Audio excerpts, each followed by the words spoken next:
بڑی عجیب کہانیاں لکھی ہیں. فرماتے ہیں کہ سلطان محمود ایک نیک بادشاہ تھا. اس کے پاس ایک دیہاتی نوجوان آ گیا. اس کا تعلق دیہات سے تھا.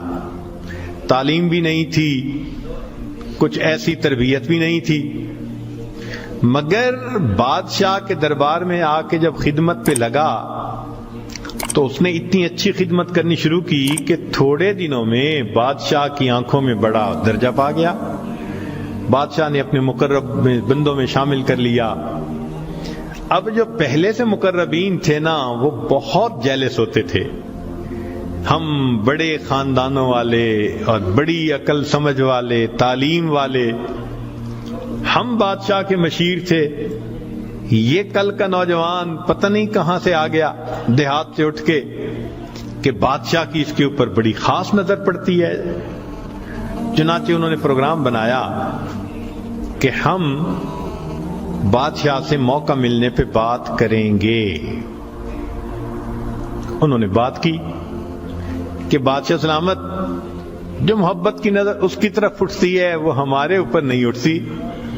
حسب میں ہم اچھے, نسب میں ہم اچھے, مال میں ہم اچھے, عقل میں ہم اچھے, لیکن محبت کی نظر اس کو جو مل گئی وہ ہمیں نہیں مل رہی. تو بادشاہ نے کہا کہ اچھا, میں کسی موقع پہ اس کا جواب دوں گا. اب بادشاہ نے کیا کیا کہ ایک پھل منگوایا جو بہت کڑوا تھا.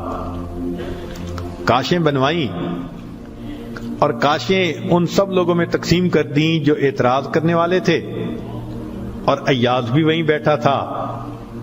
تو جس جس کو وہ کاش ملی اس نے منہ میں ڈالا, تھو تھو.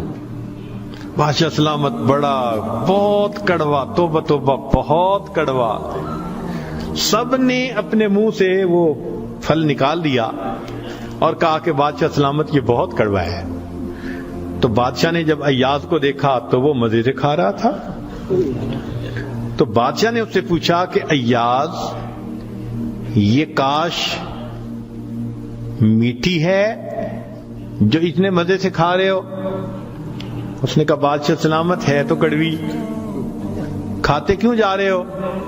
اس نے کہا بادشاہ سلامت میرے دل میں یہ بات آئی کہ جس بادشاہ کے ہاتھوں سے میں زندگی بھر میٹھی چیزیں لے کے کھاتا رہا, اگر آج مجھے کڑوی بھی مل گئی تو میں اس کو واپس کیسے کروں؟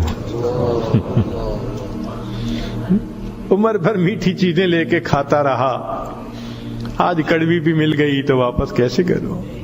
کاش کہ یہ چیز ہمارے اندر آ جاتی کہ جس پروردگار کی نعمتوں سے ساری زندگی ہم انجوائے کرتے رہتے ہیں, اگر کبھی کوئی اس کی طرف سے آزمائش کی گھڑی بھی آ جائے تو ہم پھر شکوہ کیوں کرتے؟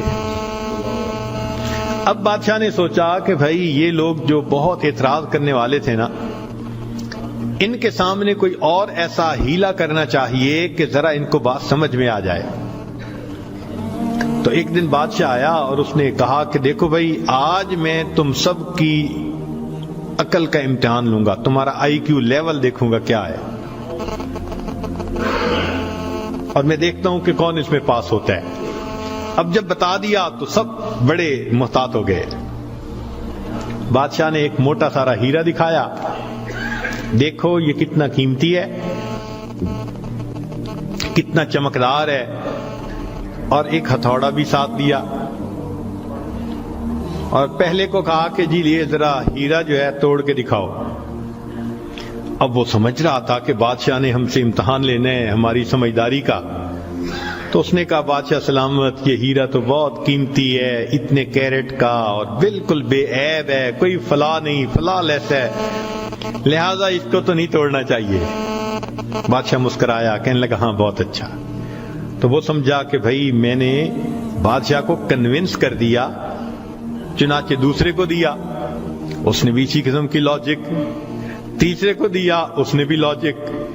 جتنے اعتراض کرنے والے تھے سب کو ہیرا ہتھوڑا دیتے رہے, وہ یہی لاجک دیتے رہے اور معذرت کرتے رہے, حتیٰ کہ بادشاہ نے وہ ہیرا ایاز کے ہاتھ میں پکڑایا. جب ایاز کو کہا ایاز اسے توڑو, ایاز نے اس کو نیچے فرش پہ رکھا، دے کے مارا ہتھوڑا اور اس کے ٹکڑے ٹکڑے کر دیے۔ اب جب اتنے قیمتی ہیرے کے ٹکڑے ہو گئے تو وہ تو سارے خوش ہو گئے، آج اس کا گنوار پن کھلا، اس کی جہالت کھلی، بے وقوف، کیا پتا اس کو یہ کتنی قیمتی چیز تھی۔ تو وہ ایکسپیکٹ کرنے لگے کہ آج تو بادشاہ اس کو دھکا دے دے گا دربار سے۔ تو جب ہیرے کے ٹکڑے ہو گئے تو بادشاہ نے اس کی طرف دیکھ کے کہا، ایاز تو نے ہیرے کے ٹکڑے کر دیے، اتنے قیمتی ہیرے کے؟ تو ایاز نے آگے سے سمپل سا آنسر دیا کہ بادشاہ سلامت، آپ نے مجھے حکم دیا تھا ہیرے کو توڑ دو۔ اب میرے سامنے دو آپشن تھی، یا تو اتنے قیمتی ہیرے کو توڑ دیتا، یا پھر میں انکار کرتا تو آپ کے حکم کو توڑ دیتا۔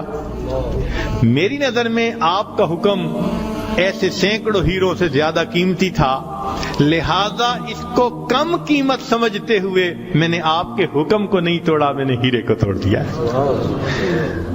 تو بھئی جتنا ایاز کے دل میں بادشاہ کے حکم کا احترام تھا، کاش ہم بندوں کے دل میں پروردگار کے حکم کا ایسا احترام آ جاتا۔ ہم خواہشوں کو توڑ دیں، تمناؤں کو توڑ دیں، اپنی امیدوں کو توڑ دیں، ہم کبھی بھی حکم خدا کو نہ توڑیں۔ تیسرا واقعہ لکھا کہ ایک دن ایک معترض جو تھا وہ آیا اور اس نے کہا کہ بادشاہ سلامت، یہ جو آپ کا زیادہ ہے نا چہیتا ایاز، ہمیں لگتا ہے کہ یہ خزانے سے چیزیں چراتا ہے، ہمیں تو شک ہے۔ بادشاہ نے پوچھا کیسے ہے؟ اس نے کہا جی ایک جگہ کلوزٹ بنائی ہوئی ہے اس نے، اور یہ صبح و شام اس کلوزٹ کا دروازہ کھولتا ہے اور دیکھتا رہتا ہے اور تالا لگا کے چابی اپنے پاس رکھتا ہے، چابی کسی کے ہاتھ میں نہیں دیتا۔ تو بادشاہ سلامت، ہمیں تو پکا شک ہے کہ آپ کے خزانے سے اس نے قیمتی چیزیں چرا کے رکھی ہیں اور یہ صبح و شام دیکھتا ہے ان کو۔ بادشاہ نے اسی وقت ایاز کو بلوا لیا، لوگوں کے سامنے پوچھا، ایاز تمہاری کوئی کلوزٹ ہے ایسی؟ جی۔ تالا لگا کے رکھتے ہو؟ جی۔ صبح شام کھول کے دیکھتے بھی ہو؟ جی۔ لاؤ چابی اس کی۔ ایاز نے چابی نکال کے دے دی۔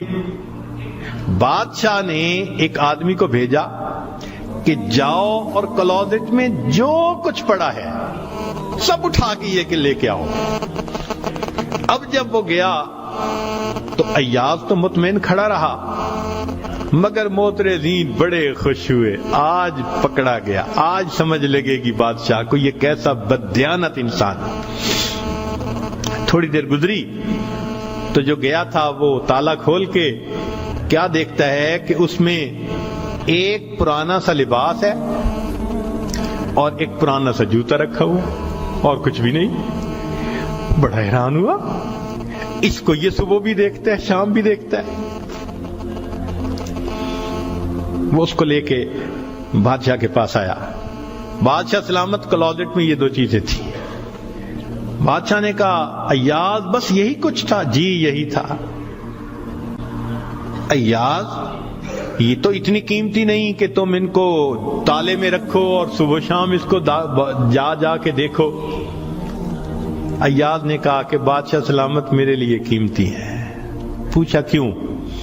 کہ بادشاہ سلامت، جب میں پہلی مرتبہ آپ کی خدمت میں حاضر ہوا تھا، میں دیہاتی سا لڑکا تھا، یہ تہبند باندھی تھی، یہ کرتا پہنا تھا، یہ جوتا پہنا ہوا تھا، میں نے اس کو اپنے لیے پریزرو کر کے رکھ لیا۔ اب روز صبح اور شام میں دروازہ کھولتا ہوں، اپنے نفس کو مخاطب کر کے کہتا ہوں ایاز بادشاہ کے احسانات کو مت بھولنا، تمہیں جو اس نے رتبہ دیا تمہاری اوقات تو یہ تھی، تمہاری اوقات یہ تھی۔ میں صبح بھی اپنے آپ کو یاد دلاتا ہوں میں شام بھی اپنے آپ کو یاد دلاتا.